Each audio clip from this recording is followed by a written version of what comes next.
Enough, I think I'm being haunted, but I don't want it to stop. When I got back from work, I was greeted by a familiar, sad look coming from my fuzzy roommate's eyes. "It's just me, boy," I smiled warily as I saw my dog approach me seemingly excited, but a little less so than usual.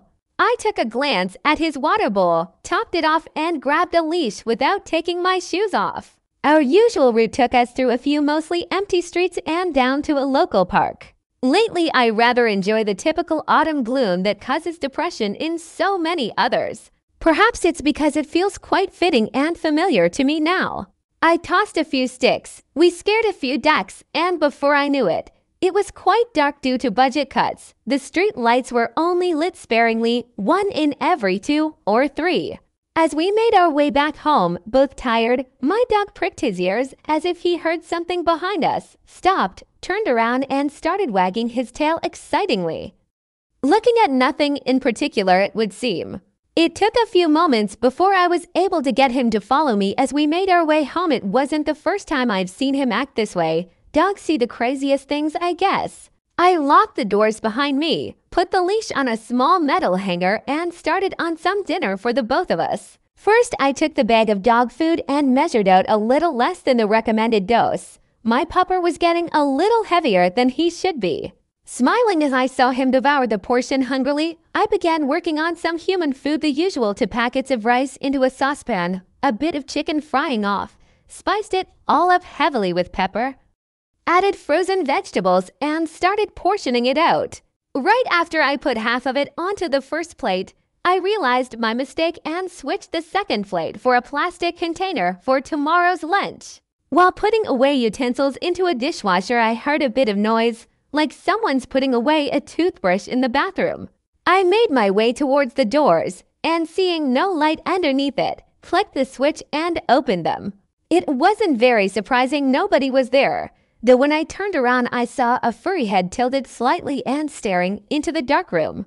"Come on, time to sleep," I scratched behind those funny little ears and started getting ready for bed.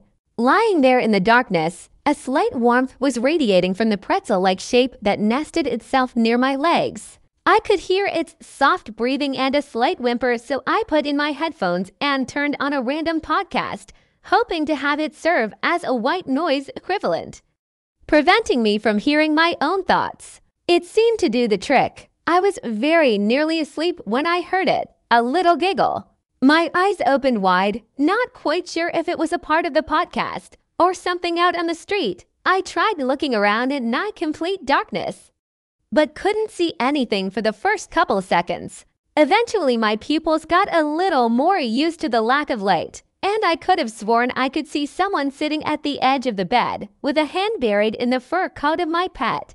I jolted and half jumped, half crawled to my night table. A small bulb illuminated the room with pleasant yellowish light.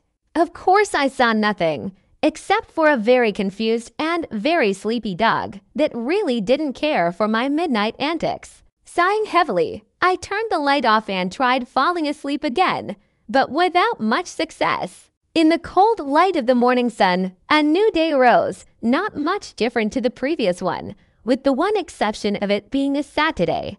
A fresh cup of coffee filled my kitchen with a pleasant aroma, and as I pondered what to have for breakfast, I put away the second empty cup back into a cabinet drawer. I figured that we might take a small hike, given that there's no forecast of rain today. As I got into my car, I turned on some tunes and started singing along to one of my favorites, but was cut off with a sharp ding sound of a song being skipped.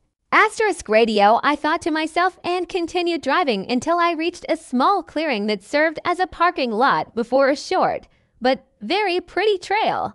There was nobody parked there just yet, a little too early and too cold for the majority of visitors. Leash in hand, backpack with some water and snacks on my back, we set off, walking at a brisk pace, enjoying the crisp autumn air that you could really feel in your teeth when taking a breath. I sure love being out here, surrounded by quiet, with just 6 legs cracking dry leaves. After a couple kilometers, we made our first stop. I shared a sandwich because I couldn't bear the begging eyes glued to my every movement as I ate. Then I heard a crackle, and something that sounded like a few steps heading towards me. I grabbed the leash a bit tighter, expecting it might just be a wild animal of sorts, and the longer I peered into the dense shrubbery, the more unnerved I felt. I heard a few more noises, including a giggle coming from behind, so I turned around quickly and saw nothing again. Then I looked down because I felt a tail wag hitting my shin. I know they say dogs don't smile, but my dog just smiled at me and then continued to look somewhere in the distance, wagging its tail and smelling around furiously as if to catch a fleeting aroma of something very pleasant. Needless to say, I wasn't quite sure what to make of it, but I didn't feel like continuing to walk in the woods anymore, so we made our way back to my car. Back home, we killed a bit of time watching TV, some show I never really liked but made for a good background noise now.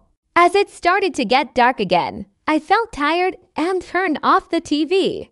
This is when I caught a glimpse of someone sitting next to me in the reflection of the dark screen. Heart racing, I turned my head so quick I heard a crack in my neck. But of course, nobody there.